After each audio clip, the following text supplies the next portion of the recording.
हेक्टरी 50,000 रुपये दिल्यानं प्रश्न सुटणार नाही नाही नाही, प्रश्न सुटणार नाही. पण कसं असतंय, आता मी उदाहरणादाखल सांगतो.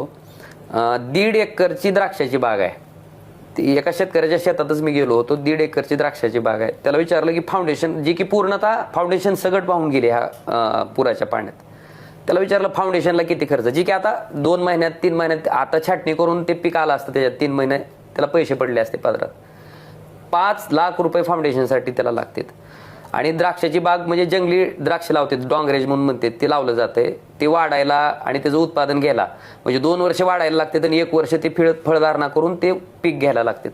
त्या 3 वर्षाचा खर्च साधारणतः 7 लाख रुपये. ती मजुरी आली, लावणं आलं, हे सगळं आम्ही काढलं तर 12 लाख रुपये 1.5 एकरचा खर्च आहे त्या शेतकऱ्याला. आता सरकारच्या मदतीप्रमाणे जी मिळणार आहे, जी सरकार देत आहे, समजा बागायती क्षेत्र असेल तर 22,500 रुपये एका हेक्टरला, म्हणजे साधारणतः 15-16 हजार रुपये ती मिळतील.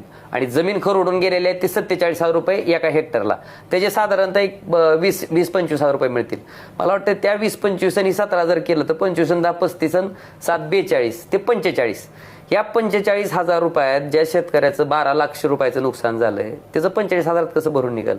पण किमान 50,000 रुपये केले तर समजा स्वतः जवळचे काही अजून कुठं काही प्रयत्न करून शेतकऱ्याला असं तर वाटेल किंवा मदत होईल, मला मी उभा राहू शकतो. मला वाटतं ही विश्वास देण्यासाठी त्या भरीव स्वरूपाच्या मदतीची आवश्यकता आहे. 8,500 आणि 22,500 जी तुमची बागायती पिकासाठी आहे, ती मदत कुठं जाता इथं कामाला येणार नाही. म्हणून सरकारकडे माझी कायमस्वरूपी विनंती आहे की बाबा तुम्ही ह्या 2 गोष्टी, निदान किमान 50,000 रुपये प्रति हेक्टरी मदत आणि कर्जमाफी, ह्या 2 गोष्टी केल्या तर शेतकऱ्याला आधार वाटेल आणि शेतकरी उभा टाकू शकेल.